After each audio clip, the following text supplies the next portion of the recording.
The hell are you supposed to be? तो good look Marvel studios की तरफ से शैंग-ची and the legends of ten rings का trailer आ चुका है, जो कि काफी ही पावरफुल है। मैं इतना एक्सपेक्ट नहीं कर रहा था इस ट्रेलर को कि इतनी ज्यादा एक्सपेक्टेशंस मेरी बढ़ा देगा। इसे तो देखने का अभी मन कर रहा है, मगर फिर भी इसे रिलीज होने में काफी टाइम है। मेरे बर्थडे से 7 दिन पहले रिलीज हो रही है। कोई नहीं है, एडजस्ट कर लेंगे। और उससे पहले मैं आपको बता दूं, इस ट्रेलर को हम एज ए सिनेमैटिक एक्सपीरियंस के रूप से ही देखेंगे कि क्या ये हमें एक्सपीरियंस देने वाली है, क्योंकि इसके बाद हम जाके इस वीडियो में, इस ट्रेलर में और भी ज्यादा इन डेप्थ बात करेंगे। मगर सबसे पहले इस ट्रेलर को डायसेक्ट करने के लिए मैंने इसके 102 यूनिक शॉट्स को स्नैपशॉट करके निकाला हुआ है, ताकि मैं अच्छे से समझ सकूं तो आपको अच्छे से समझा सकूं। तो मेरे थॉट्स लेने के लिए सबसे पहले हमें पहला सीन देखने को मिलता है, जहां पे अभी प्रेजेंट वाला शैंग-ची, जी हाँ, इसमें कई तरीके के शैंग-ची हैं, आई थिंक टोटल 3 तरीके के, उसके बारे में भी बात करेंगे। जो सबसे पहला शॉट हमें देखने को मिलता है, उसके मैंने 4 शॉट्स निकाल के रखे हुए हैं। उन शॉट्स में हमें देखने को मिलता है कि शैंग-ची दोबारा से अपने ट्रेनिंग सेंटर, अपने घर आया हुआ है, मतलब अपने बाप के घर, जो उसका बाप मैंडरिन है, वेन वू। किसी एक बहुत ही बड़े पर्पस की वजह से वो अपने घर आके उसी अपने पुराने लॉक को देखता है, जहां पे वो ट्रेनिंग किया करता था अकेले। उस लॉक को देखता है कि उस लॉक पे अभी भी उसके निशान वैसे ही पड़े हैं, और वो लॉक वहीं पे है जहां पे वो फिर से वही सारे पंचेस मार के ट्राई करने को देखता है, ताकि वो फिर से वही सारी चीजें रिकॉल कर सके। क्योंकि इसे एज अ असैसिन के रूप में ट्रेनिंग मिल रही थी टेन रिंग्स के थ्रू, मगर इसने अपनी नॉर्मल लाइफ भी जीना शुरू किया, क्योंकि इसके पास्ट के एक्सपीरियंसेस बहुत अच्छे नहीं रहे थे। खैर, इस सीन के बाद हमें एक बहुत ही हैरान करने वाला सीन देखने को मिलता है, जहां पे शैंग-ची अपना प्लेस बदल चुका है। ये यहाँ पे इस सीन को देख के नजर में आता है कि वो एक छोटे से अपार्टमेंट में है, जहां उसके वहीं पे कपड़े सूख रहे हैं, टीवी भी है, डाइनिंग टेबल भी है, आई थिंक पीछे देखो तो वॉशिंग मशीन भी नजर आ जाएगी, और वहीं पे ट्रेनिंग भी कर रहा है। वो अभी भी ट्रेनिंग कर रहा है। हो सकता है कि वो अपनी यादें भुला ना पाया हो, और ट्रेनिंग करना कोई खराब बात नहीं होती। उसके बाद हमें देखने को मिल रहा है कि अपनी शहरी जिंदगी में नॉर्मल लाइफ जीने के लिए, वो पैसे कमाने के लिए, अपनी जीविका चलाने के लिए एक होटल के बाहर में काम कर रहा है। मगर उसकी एक महिला मित्र भी है। अभी हम उसके गर्लफ्रेंड का दर्जा नहीं दे रहे हैं, हमें उसे महिला मित्र कह के ही चलते हैं, जिसका नाम केटी है। उसके साथ वो काफी ज्यादा घुला मिला है, कैरियोके कर रहा है, रास्ते में जाके मिल रहा है, उसके साथ मेरे ख्याल से छोटी मोटी पार्टीज भी कर रहा है। उसके बाद ठीक हमें देखने को मिलता है कि उनका दोस्त जॉन, जो कि मेरे को लगता है कि वो उसे नॉर्मल जिंदगी के बारे में और भी ज्यादा अच्छा एक्सपीरियंस देने के लिए कोशिश कर रहा होगा, मगर शैंग-ची का चेहरा देख के ऐसा लग नहीं रहा है कि वो अभी अच्छा टाइम बिता रहा है। उसके एक्सप्रेशंस की वजह से ऐसा फील हो रहा है कि मतलब कि जैसे अब बस हो गया। और ध्यान देना, इनके अभी कपड़ों पे ध्यान दो, दोनों के, केटी और शैंग-ची दोनों के कपड़ों पे ध्यान दो। जॉन की बात छोड़ दो, क्योंकि अब वो यहाँ से जाने वाला है, फिर नहीं देखने को मिलेगा। फिर उसके अगले ही शॉट में सीन दोबारा से शैंग-ची के एकदम पहले, जब वो बचपन में ट्रेनिंग करता आ रहा था अपने बाप और डेथ डीलर के साथ। कसम से इस बार डेथ डीलर का रिप्रेजेंटेशन काफी ही स्लीक रखा गया है, मैट फिनिश के साथ, काफी अच्छा देखने को मिल रहा है। और ये भी दिख रहा है कि डेथ डीलर शैंग-ची को किस तरीके से ट्रेनिंग भी दे रहा है। That's child abuse man.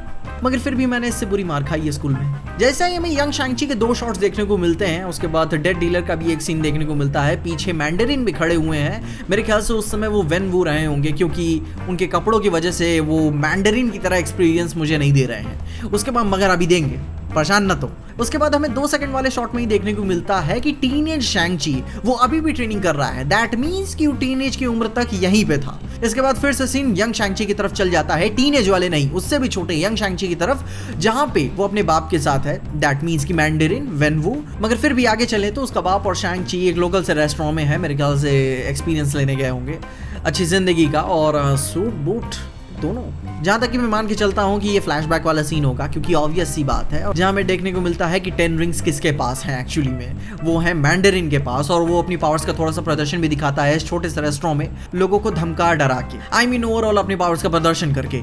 और ठीक इन्हीं सारी सीन्स के दौरान हमें बैकग्राउंड में वेन वू की आवाज सुनने को मिलती है, और ऑस्ट्रेलिया का सबसे पहला dialogue, I give you 10 years to live your life and where did that get you.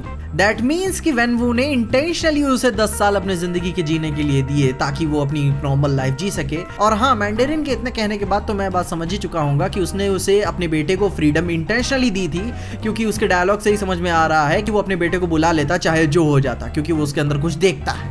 और ठीक है, रेस्टोरेंट वाले सीन के बाद हमें टीनेज वाला शैंग-ची देखने को मिलता है अपने ट्रेडिशनल अटायर में, जो उसका ट्रेनिंग सूट था। और ये सीन थोड़ा सा लंबा है, जिसके बारे में आपको बताता हूँ, और इंटरेस्टिंग सा भी है, क्योंकि यहाँ पे आपको देखने को मिल रहा होगा कि शैंग-ची पे ग्रुप ऑफ ट्रेन्ड असैसिन्स जानलेवा हमला कर रहे हैं, जिनको वो अकेले ही टैकल कर रहा है। मगर इंटरेस्टिंग सी बात ये है कि बैकग्राउंड में मैंडरिन और डेथ डीलर दोनों खड़े हुए हैं, और बाकी सारे कई सारे असैसिन्स भी बैकग्राउंड में आपको देखने को मिल जाएंगे, जिससे मैं यह अंदाजा मान के चलता हूँ कि it's a part of its training. मगर ये उसकी ट्रेनिंग कुछ ज्यादा ही हो गई क्योंकि जान का सवाल था यार। और जैसे मैंने बोला, टीनेज शैंग-ची के ऊपर ग्रुप ऑफ ट्रेन्ड असैसिन्स पीछे हमला कर रहे हैं और उसके पीछे ही उसका बाप और डेड डीलर दोनों ही खड़े होकर उसका एनालाइज कर रहे हैं, देख रहे होंगे कि उनकी सिखाई हुई ट्रेनिंग और कहां तक पहुंची। ठीक उसके आगे सीन वाले के दौरान हमें देखने को मिल रहा है कि फिर से इस बार इंटेंस ट्रेनिंग हमें देखने को मिल रही है। इस बार वो कितना हिट्स ले सकता है अपने आप पे इस भरी ठंड में। उसके दूसरे ही शॉट में हमें देखने को मिल रहा है कि जो प्रेजेंट टाइम वाला शैंग-ची है उसको सपने आ रहे हैं, अपने पुराने दिनों के बुरे सपने, और आई एम श्योर कि ये सब सारे सपने उसे रेगुलरली आ रहे होंगे, उसके ये बुरे नाइटमेयर्स, क्योंकि ये कुछ अच्छी यादें तो नहीं है। इस इंटेंस ठंड में, इस इंटेंस ट्रेनिंग के दौरान भी उसका बाप उस पर ट्रेनिंग रख रहा है। मगर इंटरेस्टिंग सी बात यहाँ पे ये है कि इस टीनेज और यंग शैंग-ची वाले के सीन के दौरान हमें देखने को मिलता है कि वेन-वू अभी शायद आई थिंक वो मैंडरिन नहीं बना होगा, उसके पास अभी भी 10 रिंग्स हैं, मगर वो सूट पहनता है, अपने ट्रेडिशनल अटायर में नहीं है। हमें आगे चल के इसके ट्रेलर में देखने को मिलता है। ये थोड़ी सी एक इंटरेस्टिंग सी बात है कि क्या नौबत पड़ गई कि वेन-वू को अपना यह रूप धारण करना पड़ गया, लंबे बाल, ट्रेडिशनल अटायर, 10 रिंग्स, क्या बात थी। उसके बाद हमें सीन में ही देखने को मिलता है कि जॉन, शैंग-ची और केटी एक बड़े से क्लब में आए हुए हैं और आई थिंक और 100% प्रोबेबली ये एक फाइटिंग क्लब ही होगा जहां पे लोग लड़ते भिड़ते, पैसे लगाते और मजे लेते हैं, जो कि हमें काफी सारी मूवीज में देखा है।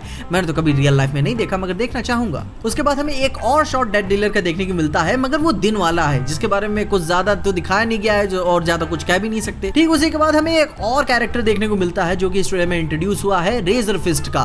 वो आया है शैंग-ची को मारने। अब क्यों मारने उसके बारे में हमें कोई जानकारी नहीं, किसी ने टॉप असैसिन्स को रिक्रूट किया होगा इसे मारने के लिए। अब क्यों मारने के लिए उसके बारे में हम आगे जानेंगे। और ठीक इन्हीं सारे सीन्स के दौरान वेन-वू ही डायलॉग बोल रहा होता है पीछे, और कोई भी नहीं। और वो डायलॉग बोल रहा होता है सबसे पहले रेस्टोरेंट वाले सीन के दौरान, you walked in my shadow, तुम मेरी परछाइयों में चलो बचपन से। उसके बाद ग्रुप ऑफ पीपल के साथ ट्रेनिंग वाले सीन के दौरान ही वो कहता है, I trained you so the most dangerous people in the world can't kill you, जो कि ये काफी नॉर्मल साइड डायलॉग है, काफी एक्स्ट्रा ऑर्डिनरी नहीं है, क्योंकि कोई भी बाप है अपने बेटे को कुछ ना कुछ स्किल्स तो सिखाएगा ही, अगर सिखा सकता है। और यहाँ पे मेरे को फील हो रहा है कि शैंग-ची को अपनी पुरानी यादों की वजह से अपने बाप के साथ उसके थोड़ा सा अटैचमेंट कम होगा, क्योंकि जो सारी चीजें उसने झेली होंगी किसी पर्पस की वजह से ही, और जो वो नहीं बनना चाहता होगा उसके बाप ने उसे वह बना दिया। और फिर वो बाद में समझ पाएगा कि इन सब सारी चीजों का मतलब क्या है, सारा सर्कल एक जहां पे आके कंप्लीट होगा। और फिर रेजर फिस्ट वाले सीन के दौरान ही एक और इंटरेस्टिंग सा सीन आता है, जहां पे इस बार शैंग-ची दोबारा से अपने घर वापस आ चुका है। और पीछे अगर बैकग्राउंड में आप देखेंगे, और भी पीछे पहाड़ों की तरफ देखेंगे, तो वहां पे और भी एक्स्ट्रा ऑर्डिनरी टेक्नोलॉजी उनके पास है, काफी अच्छी। शैंग-ची अपने 10 साल बिताने के बाद दोबारा अपने घर आ चुका है, क्योंकि उसे बुलाया गया है, और केटी भी उसके साथ है। पीछे बैकग्राउंड में उसकी बहन भी है, जो कि मैं मोस्ट प्रोबेबली यही मान के चलता हूँ। और जैसे ही मैंने आपको बोला था, कपड़े ध्यान देना इन लोगों के, केटी और शैंग-ची के, क्योंकि इसके पहले वाले सीन के दौरान ही जहाँ वो सेल्फी ले रहे होते हैं जॉन के साथ, वहीं से मैंने इनके कपड़ों पे ध्यान दिया हुआ था, क्योंकि किसी भी ट्रेलर की कंटिन्यूटी पकड़ने में कैरेक्टर्स के कपड़े पे आप जरूर ध्यान दो, काफी अच्छा एक्सपीरियंस मिलता है आपको। ठीक है, आपको रात वाले सीन से लेकर आपको ये दिन वाला सीन में आप एक कनेक्शन जोड़ के देख पाओगे कि कुछ तो कांड हुआ इस रात के बीच में, कि नहीं यहाँ आना पड़ गया दोबारा वापस अपने घर। फिर हमें देखने को मिलता है वेन-वू अपने ट्रेडिशनल कैरेक्टर में एक मैंडरिन होते हुए। और ठीक उसी अगले ही सीन में हमें एक बहुत ही इंटरेस्टिंग सा सीन देखने को मिलता है, जहां पे एक बहुत ही मिलिट्री लड़ाई हमें देखने को मिलती है कैसल को प्रोटेक्ट करते हुए, जिसके बारे में हमें और आगे जानेंगे। और इस बार 10 रिंग्स का आकार चूड़ियों जैसा है। मेरे को लगा अंगूठियां होंगी यार, मगर इन्होंने तो चूड़ी बना दिया, मैं पहन भी नहीं सकता। क्या बोलेंगे घर वाले मगर फिर भी खैर जोक्स अपार्ट। इस सीन के बाद हमें फिर से 10 रिंग्स वाले कैरेक्टर का रिप्रेजेंटेशन देखने को मिलता है, जहां पे वो अपने हाथों में वो 10 रिंग्स पहना हुआ है। और शैंग-ची से पहले ओरिजिनली कौन इस ट्रेलर में पहनते आ रहा है? शैंग-ची का बाप, यानी कि मैंडरिन वेन-वू फिर से अपने ट्रेडिशनल अटायर से हटके एक शर्ट और पैंट में खड़ा हुआ है। और इस सीन में एक स्पेसिफिकली इंटरेस्टिंग सी बात क्या है कि अगर आप एक्सट्रीम लेफ्ट साइड में देखोगे तो आपको पता चलेगा कि कोई मर चुका है। फोटो है, मोमबत्ती अभी भी जल रही हैं, श्रद्धांजलि दी जा रही है। मे बी माँ हो सकती है, प्यार हो सकता है, गर्लफ्रेंड, मे बी कोई भी। और ठीक इसी सीन के बाद ज्यादा दूर नहीं हमें देखने को मिलता है कि वेन-वू शैंग-ची, उसकी बहन और केटी को कुछ ज्यादा एक्स्ट्रा ऑर्डिनरी अपनी कल्चर, हिस्ट्री और बैकग्राउंड के बारे में बताने जा रहा होगा, जहाँ पे पता नहीं कैसे, किस टेक्नोलॉजी के थ्रू, किस रिचुअल के थ्रू, किस मैजिक के थ्रू पानी हवा में ही पॉज हो चुका है। अपने घर में ऐसा सब कांड हो रहा है और उसे खुद नहीं पता। ठीक उसी के बाद अगर आप ध्यान दोगे कि शैंग-ची अभी भी अपने सेम ही कपड़ों में, कपड़ा उसने नहीं बदला है, इससे पहले मैं क्या देखने को मिला कि शैंग ची सेम कपड़ों में जॉन के साथ सेल्फी ले रहा था, ठीक फिर सेम कपड़ों में हेलीकॉप्टर के साथ अपने घर आया, और ठीक फिर सेम कपड़ों में अपने बाप के साथ अपने हिस्ट्री और कल्चर जो भी है खुफिया राज के बारे में जान रहा है। दैट मीन्स देख के लग रहा है कि इनका दिन काफी लंबा बीता होगा, और लंबा बीता होने का मतलब है कि काफी भारी बीता हो सकता है, क्योंकि ऐसे तो ये लोग दिखाते नहीं है। और ठीक इसी सारे सीन के दौरान एक बहुत ही इंटरेस्टिंग सा सीन देखने को मिलता है कि जहां डेड डीलर शैंग ची को मारने के लिए आया है कि बेटा टाइम पूरा हो गया 10 साल वाला, बाप बुला रहे हैं, घर आ जाओ। पता नहीं मुझे कुछ बहुत ही बुरी यादें क्यों याद आ रही हैं। खैर आगे बढ़ते हैं। डेड डीलर शैंग ची को मार रहा है, मारने के इंटेंशन से आया है या फिर उसे घर बुला रहा है, और अगर आप बैकग्राउंड में देखोगे तो वो एक पब से सीधे ही एक किसी बहुत ही बड़ी बिल्डिंग में आ चुके हैं, जहां पे पीछे केटी भाग रही है। और इस बात को कैसे मैं बता सकता हूं कि जैकेट तो देखो सेम पहना हुआ है, इसीलिए बोलता हूं कपड़ों पे ध्यान दिया करो। शैंग ची अभी भी अपने सेम कपड़ों में है, दैट मींस कि उसी रात जब पार्टी वाले सीन के दौरान ही कुछ कांड हुआ होगा। फिर हमें देखने को मिलता है कि शैंग ची और डेड डीलर के बीच में काफी ज्यादा इंटेंस फाइट होती है, जहां पे शैंग ची ही ज्यादा मार खा रहा है। उसके बाद एक बहुत ही स्पेसिफिक सा सीन देखने को मिलता है जो पूरी तरीके से इलैबोरेटेड नहीं है, क्योंकि यहाँ पे एक मिस्टीरियस कैरेक्टर है मास्क के साथ, एक फीमेल कैरेक्टर है। काफी सारी चीजें देखने को मिल सकती हैं, जंगल वाला सीन है। दैट मींस अब अगर ये बॉलीवुड होता तो मैं कह देता कि ये एक म्यूजिक सीक्वेंस है, मगर ये बॉलीवुड नहीं है, मार्वल की पिक्चर है, तो ये हो सकता है एक फ्लैशबैक ट्रेनिंग सीन या फिर अपने आने वाला सीन, जहां पे वो नए कैरेक्टर से मिलेगा, क्योंकि 10 साल का टाइम बिताने के बाद कुछ तो और टाइम चाहिए प्रिपरेशन करने के लिए। उसके बाद जैसे ही हमने पहले डिस्कस किया था कि एक वॉर वाला सीन है, जहां पे दो कम्युनिटीज या फिर दो तरह के लोग आपस में लड़ रहे हैं। अगर आप थोड़ी गौर से देखेंगे तो आपको नजर आएगा कि एक लाल अटायर में है और एक ब्लूइश ब्लैक अटायर में लोग हैं, जहां पे लोग अपनी अपनी तरीकों से अपने अपने हक के लिए लड़ रहे हैं। और मे बी मोस्ट प्रोबेबली ये फ्लैशबैक वाला सीन हो सकता है, मगर रेजर फिस्ट के रहते हुए मेरे को नहीं लगता, या फिर कहानी और भी ज्यादा बड़े पैमाने पे शिफ्ट हो सकती है। डिज्नी पैसा फूंक देता है पिक्चर में, तुम ले जाओ, पिक्चर अच्छी होनी चाहिए, 1 बिलियन। और ठीक इन्हीं सारी सीन के दौरान हमें फिर से वेनवू का ही डायलॉग सुनने को मिलता है, जहां वो अपने बेटे को समझा रहा है, son it's time for you to take my place by my side. वो अपने साथ आने को कह रहा है, मगर क्यों? उसके साथ खड़े होने को कह रहा है, मगर क्यों? मुझे भरोसा नहीं है इस मैंडेरिन पे, बहुत ही ज्यादा प्रॉब्लमैटिक कैरेक्टर रहा है कॉमिक्स में। और हाँ, वो भी हो सकता है कि शैंग ची और उसके बाप के क्रिएटिव डिफरेंसेस मैच ना करें। शैंग ची अपने और दूसरे लोगों को किसी और अप्रोच के साथ देखता होगा, मगर उसके बाप ने कुछ और ही अप्रोच सोच ली होगी कि मैं अपने बेटे को ट्रेंड करूंगा किसी और ही मकसद के लिए, जहाँ पे फिर दोनों के बीच में क्लैश होगा, एक बहुत ही बड़ी क्लैश होगी, जहाँ पे इन डायलॉग से ये फील हो रहा है कि मैंडेरिन को अपने बेटे की जरूरत है किसी पर्पस की वजह से। मे भी हो सकता है कि उनके बीच में काफी बड़ी कॉन्फ्लिक्ट हो, जो कि मैं मान के चलता हूँ, क्योंकि मैंडेरिन काफी अच्छा कैरेक्टर नहीं रहा है, उसकी हिस्ट्री काफी खराब रही है। मगर फिर भी हमें शैंग ची का इस ट्रेलर में सबसे पहला डायलॉग सुनने को मिलता है, that's not going to happen. वो मतलब कि वो अपनी बाप की हेल्प करेगा कोई पर्पस अचीव करने के लिए, जिसके बाद वो एक ग्रेटर सच को डिस्क्लोज कर पाएगा। और ठीक फिर हम वहीं पे आ जाते हैं जहां पे हमने शुरू किया था इस ट्रेलर के विजुअल तौर से डायसेक्ट करने पे। यहाँ पे एक ग्रेटर स्केल में लैंड टेरिटरी में वॉर हो रही है, और काफी सारे मिस्टिकल क्रीचर्स भी हमें देखने को मिल रहे हैं जो कि वॉर का पार्ट है, जहां मैं मान के चलता हूं कि ये एक फ्लैशबैक वाला सीक्वेंस होगा। और अगर आप ध्यान दोगे, ठीक उसके दूसरे ही सीन में आपको शैंग ची अपने बेयर बॉडी में देखते को मिलेगा, जहां पे वो मोस्ट प्रोबेबली अपनी बहन के साथ ही फाइट कर रहा होगा। क्योंकि ये इंटरेस्टिंग सा सीन ये है कि जहां पे शैंग ची अपनी बहन के साथ ही फाइट कर रहा है, जो कि इसमें 2 कैरेक्टर्स हैं जो कि मैं मोस्ट प्रोबेबली मान के चलता हूं, एक जियांग ली और एक जिया लिंग। मे बी मोस्ट प्रोबेबली जिया लिंग हो सकती है, अपनी बहन के साथ फाइट कर रहा होगा, या फिर कुछ बुलाने के लिए ही उसे फाइट किया जा रहा होगा, क्योंकि ये वही स्पेशल सी सीन लग रही है जहां पे जॉन अपने दोस्तों के साथ शैंग ची और केटी को अपनी यहीं पे लेने आया था। क्योंकि बैकग्राउंड में आपको काफी सारी ऑडियंस देखने को मिल जाएगी जो एज एंटरटेनमेंट पर्पस के रूप में इसे कंज्यूम कर रही है। खैर, अब इस खूबसूरत फीमेल कैरेक्टर के बारे में ज्यादा कुछ इलैबोरेटेड तरीके से तो नहीं कहा गया है, मे भी हो सकता है ऐसे कैरेक्टर को लेकर काफी सारा स्पॉइलर हो सके। मगर ठीक इसी के बाद के सीन में हमें एक बस वाली फाइट सीक्वेंस देखने को मिलती है, जो कि ट्रेलर में काफी लंबी है, जहां पे रेजर फिस्ट शैंग ची को मारने आया है। क्यों मारने आया है, क्या पर्पस है, अभी भी हमें नहीं पता। कुछ ज्यादा उसके बारे में इलैबोरेटेड तरीके से नहीं कहा गया है, मगर ये फाइट कुछ ज्यादा ही इंटेंस हो चुकी है, क्योंकि रेजर फिस्ट के कुछ मोरल्स नहीं है। वो इस बस में बैठे सारे लोगों की लाशें उतार देगा सिर्फ एक शख्स को मारने के लिए। एक काफी ज्यादा इंटेंस बैटल सीक्वेंस होता है। ठीक उसी के बाद एक और हमें प्रेजेंट वाला शैंग ची देखने को मिलता है, जहां वो प्रेजेंट टाइम में डेड डीलर के साथ ओपनली अपने घर वाले एरिया में लड़ रहा है। फिर ठीक उसी के बाद हमें कार चेस वाला सीन देखने को मिल रहा है, जो कि मैं मान के चल रहा हूँ कि रेजर फिस्ट ही इस सिनेरियो में पे अटैक कर रहा होगा, क्योंकि ओपनली डेड डीलर ने सिर्फ उसे एक ही बार अटैक किया हुआ है, वो भी रात में।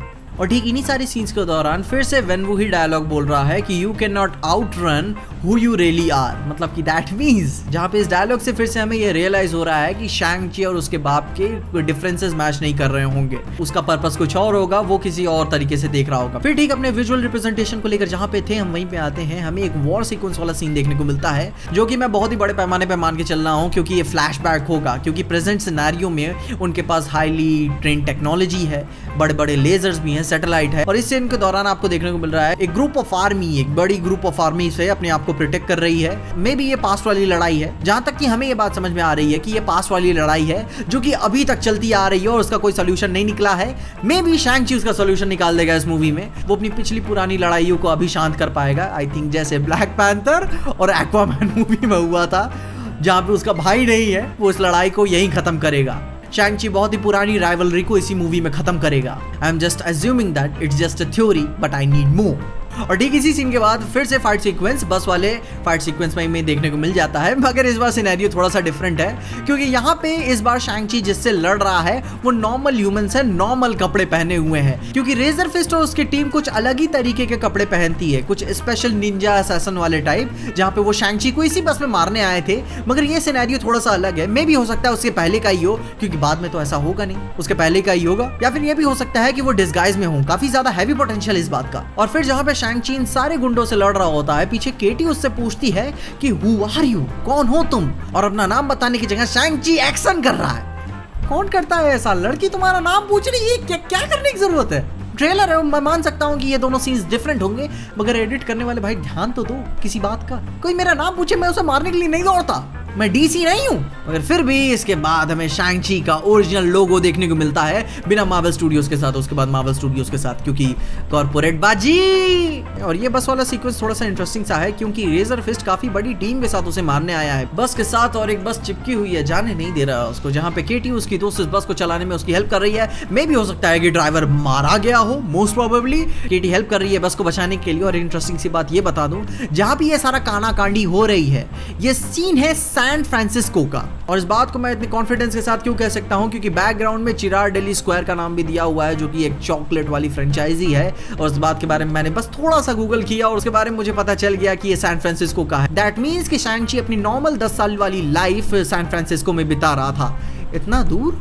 शैंग ची की महिला मित्र बस को बचाने में लगी हुई है, मगर ठीक उसकी दूसरी जगह शैंग ची लोगों को बचाने में लगा हुआ है। और पीछे बैकग्राउंड में एक चूतिया रिकॉर्ड कर रहा है, बस पलटने वाली है, मगर फिर भी इसका मोबाइल नहीं छूट रहा है। मगर ये बात भी प्रूवन है कि कैमरामैन हमेशा बच जाता है। मे बी होप सो वो अपनी बचने की थोड़ी सी उम्मीद ट्राई कर रहा हो। खैर, इन सारे इंसेन स्टंट सीन के बाद हमें देखने को मिलता है कि केटी और शैंग ची ने लोगों को बचा लिया, बस को बचा ली, और शैंग ची इस बार हैरान है कि क्यों हो रहा है उसके साथ, जहां बैकग्राउंड में केटी बोल रही है कि we make a good team. हाँ, तो ओवरऑल ट्रेलर यही तक था, मगर फिर भी ये ट्रेलर काफ़ी अच्छा था, ऐसा नहीं बोलूँगा कि खराब था, मगर ट्रेलर देख के हम ज़्यादा मूवी को जज तो कर नहीं सकते, क्योंकि वो डायबॉलिकल रिव्यू हो जाएगा। और अगर इस ट्रेलर से मैं कोई अच्छी सिनेमैटिक एक्सपीरियंस बोल सकता हूँ तो वो है सबसे पहले इसकी सिनेमैटोग्राफी। मगर फिर भी इतनी सारी चीज़ों के बाद अभी तक ट्रेलर की सिनेमैटोग्राफी मुझे बहुत ही अच्छी लग रही है। काफ़ी ज़्यादा कलर्स अपने बैकग्राउंड में देखने को मिल रहे हैं, न्यू नॉ वाली फील आ रही है, मगर सिर्फ शहर तक ही। वो वॉर वाले सीक्वेंसेस हमें जितने भी देखने को मिला वो थोड़े से कलर पैलेट उसके डिम रखे गए थे, मगर फिर भी ओवरऑल वो काफ़ी अच्छा सीक्वेंस था। काफी सारे नए क्रीचर्स थे, वो थोड़ी सी इंटरेस्टिंग सी बात है। जहां तक कि मैं मान के चल रहा हूं कि वो पास्ट का फ्लैशबैक वाला सीन ही होगा। प्रेजेंट सिनेरियो में जब वो शैंग ची अपने दोस्तों और बहन के साथ हेलीकॉप्टर से उतरता है, तो बैकग्राउंड में अगर आप देखोगे तो उनके पास काफी हैवी टेक्नोलॉजी है। और जब कभी वॉर हो रही है तो कोई भी टीम अपनी एग्जिस्टिंग हैवी टेक्नोलॉजी को क्यों नहीं यूज करेगी? वो किसी भी टेक्नोलॉजी और अपॉर्चुनिटी को वेस्ट नहीं करना चाहेंगे, जिससे मैं यही मान के चलता हूँ कि ये फ्लैशबैक वाला सीन होगा। मगर फिर भी यार काफी ज्यादा एक्शन सीक्वेंसेस है इसमें। जहां इसके बाद फाइट कोरियोग्राफी की करें, जो 1-to-1 hand to hand combat वाला है, वो थोड़ा सा फिर से वही चक्कू छुरी उड़ाओ पकड़ो वाला सीन मेरे को विंटर सोल्जर की थोड़ी सी याद दिलाया, क्योंकि वो थोड़ा सा 1 या 2 सीन में थोड़ा सा ज्यादा यूज कर रहे थे। मगर ओवरऑल ट्रेलर काफी ही ज्यादा पंप कर देने वाला। मेरा तो अभी मन कर रहा है कि मैं इसे देख लूं। मूवी में मसाला ह्यूमर है ऑब्वियसली, जैसे मार्वल का स्टाइल है। अपने कलर पैलेट को फिर से जो उन्होंने एंड गेम वाला पैलेट है उसी को चूज किया है। मगर सिर्फ जो अगर आपको एक्स्ट्रा ऑर्डिनरी नियॉन लाइट्स देखने को मिलेंगी वो शहर ही तक देखने को मिलेंगी। उसके बाद अगर आप इनके एशियन ट्रेडिशनल होम में आ जाएंगे तो फिर से कलर पैलेट डिम कर दिया जाता है, जैसे एंड गेम के स्टाइल में रखा गया था। मगर फिर भी ओवरऑल यार तुम बताओ तुमको कैसा लगा? मेरे को तो बहुत ही बेहतरीन लगा, ट्रेलर कोई खराब नहीं था। इसके अलावा अगर तुमने इस ट्रेलर में देख के कुछ और भी चीजें एक्सप्लोर कर ली, क्योंकि और भी चीजें कई सारी एक्सप्लोर करने लायक है, कुछ थ्योरीज देख के ही मुझे मेरे दिमाग में आ गई, मगर उसके लिए मैं कुछ ठोस थ्योरीज आपको नेक्स्ट वीडियो में लाके बताऊंगा। मगर उससे पहले अगर आपको इस वीडियो में कुछ चीजें और एक्स्ट्रा लग गई जो मैंने नहीं गौर की या दूसरों ने नहीं गौर की मगर आपने गौर की, तो उसके बारे में मुझे कमेंट्स में जरूर बताइएगा। इसके अलावा अगर आपको इस वीडियो में देख के कुछ भी अच्छा लगा, खुशी या मजा आए, तो लाइक मार दो इस वीडियो को। इस चैनल पे कहीं से भी नए आ गए हो तो सब्सक्राइब तो मार देना इस चैनल को। और अगर आपको वीडियो ज्यादा ही पसंद आ गई तो अपने दोस्तों शेयर कर देना। मेरे इंस्टाग्राम और ट्विटर हैंडल सबको नीचे डिस्क्रिप्शन में मिल जाएंगे। और देखते रहिए पीजे एक्सप्लेन। अबे आग हो गया है।